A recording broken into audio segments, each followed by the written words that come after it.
Selamat pagi, selamat siang, selamat sore, selamat malam. Shalom, Dominus vobiscum. Dalam video saya yang sebelumnya, saya sudah membacakan surat dari Alberto yang ditujukannya kepada Santa Clara, dan dalam rekaman yang sekarang ini saya membacakan surat yang kedua dan ketiga. Semoga nanti bisa selesai dengan baik gitu ya. Jadi surat yang kedua, saya mulai dengan surat yang kedua. Clara, sulitlah bagiku menanggung kepedihanku, sebab apa yang kurindukan dan kudambakan justru diperoleh Fransiskus, cinta dan pengabdianmu yang tak kunjung padam. Clara, aku tidak pernah menginginkan lebih daripada yang dia inginkan, hanya untuk menyentuhmu dan tidak lebih. Aku hanya ingin untuk dicintai. Aku ingin agar kau menjadi orang yang mencintaiku. Betapa cinta itu terasa aneh. Dia datang pada orang yang sedang mencoba menghindarinya, seperti Fransiskusmu itu. Sedangkan orang yang mencari dan merindukannya pun menyerah pasrah, lalu menulis tentang cinta itu, terdorong oleh rasa kecewa dan terdorong oleh kebutuhan akan seseorang untuk mengetahui bahwa mereka juga adalah manusia, bahwa mereka juga adalah pelakon dalam sebuah drama di mana hanya si pelakon utama saja yang dikenang.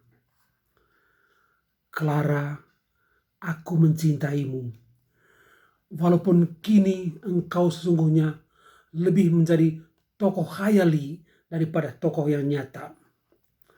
Betapa lamanya sudah sejak aku dulu melihat dirimu.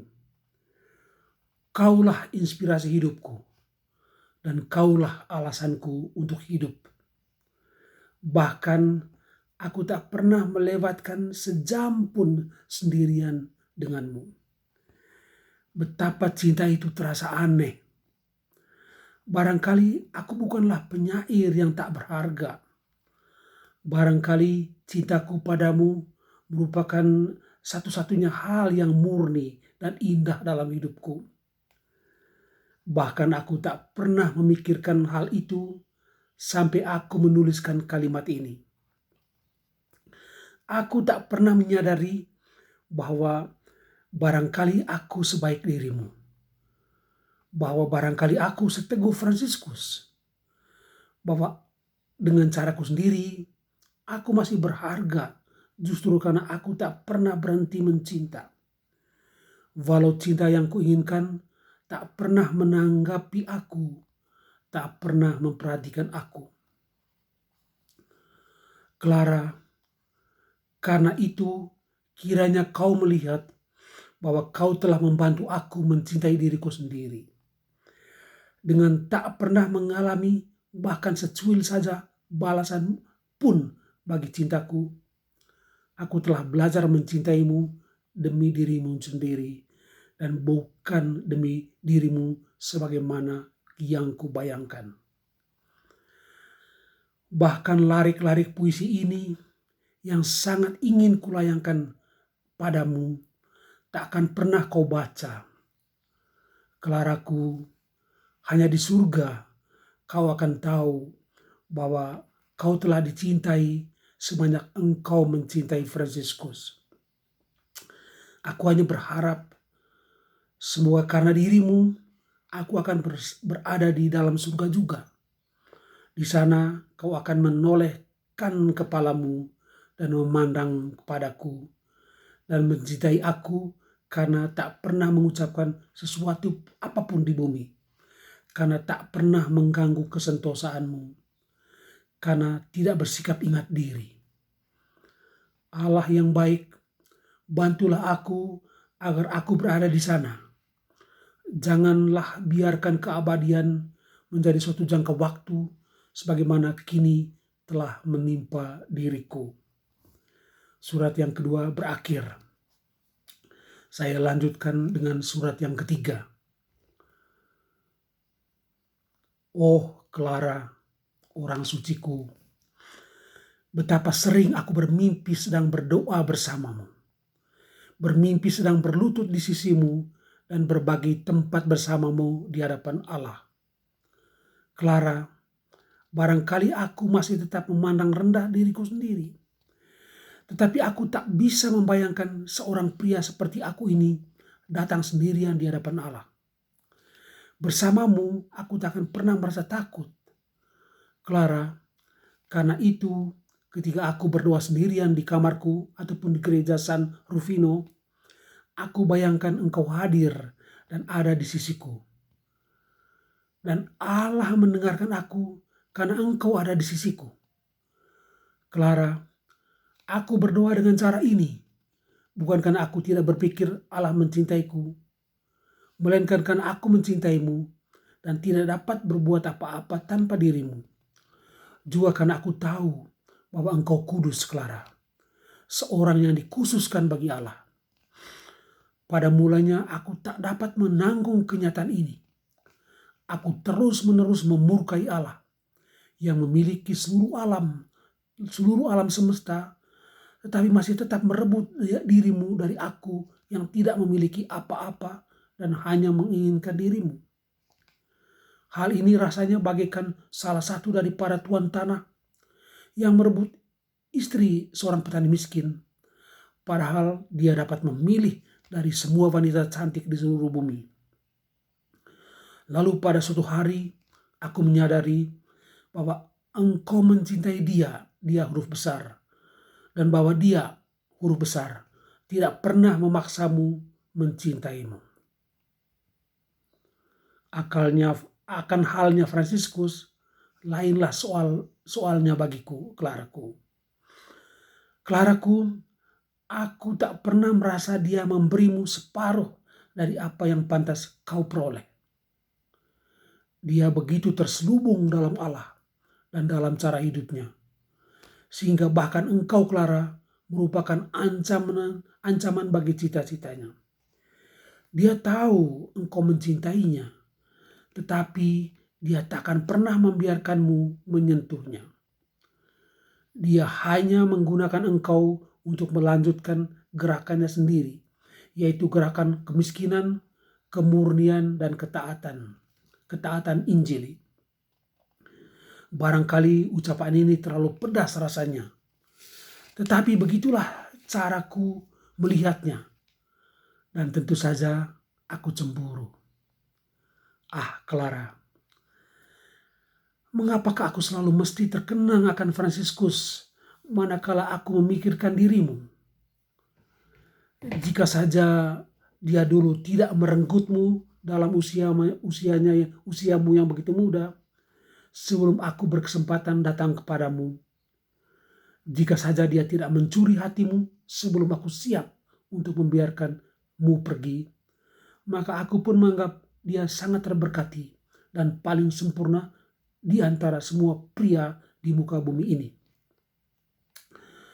Barangkali aku masih tetap menganggap dia demikian. Bahkan kini, setelah terjadi sekian banyak tangisan dan kepedihan, bahkan betapa halusnya dia memperlakukan diriku. Bagaimanakah aku dapat mempersalahkan dirimu karena mengejar dan mengikuti dia? Demikian akhir dari surat yang ketiga. Ya, begitulah. Surat yang kedua itu sebenarnya pada dasarnya intinya adalah ungkapan rasa pedih dan cemburu dari Alberto, ya. Rasa kehilangan, walaupun juga masih tetap berjuang. Fransiskus kontras, ya, tidak berjuang, tetapi dia yang dapat cinta. Alberto berjuang setengah mati, tidak dapat. Namun Alberto tetap mencintai, ya. Dan 2 kali dia menyatakan dalam surat yang kedua bahwa cinta itu aneh. Ya, justru dia datang kepada orang yang tidak berusaha mengejarnya, gitu ya. 2 kali dia katakan itu. Akhirnya juga saya juga menggarisbawahi bahwa akhirnya Alberto menyadari bahwa ia mencintai Clara ya sudah, demi Clara itu sendiri dan bukan demi keinginan egoisme si Alberto sendiri. Akhirnya dia juga berharap bahwa ya oke, kalau memang cinta itu tidak didapatkannya di bumi ini, semoga nanti di surga ada cinta itu ya. Jadi kekecewaan cinta di bumi ini tidak terulang di surga. Dan surat kedua itu diakhiri dengan sebuah doa yang sangat indah gitu ya. Iya. Kemudian surat yang ketiga itu juga berisi tentang sesuatu yang unik begitu ya, karena dia Alberto itu melukiskan mengenai imajinasinya tentang berdoa sama-sama Clara dengan Alberto. Dan yang menarik adalah bahwa kehadiran Clara secara imajinatif di sampingnya itu membuat doanya itu efektif, doa itu kuat, doa itu dikabulkan Allah karena dia membayangkan ada Clara di sampingnya. Menarik sekali. Alberto sadar bahwa Clara mencintai Allah dengan rela. Tidak ada paksaan, jadi bukan Allah yang merenggutnya. Akhirnya itu yang kemudian menyadarkan Alberto untuk mulai insaf bahwa ini ya harus terima kenyataan itu.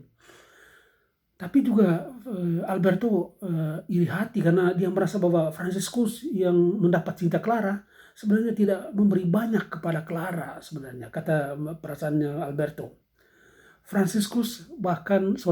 Menurut Alberto, Franciscus itu bahkan hanya memakai Clara dalam tanda petik, ya, memakai untuk meneruskan idealisme Franciscus.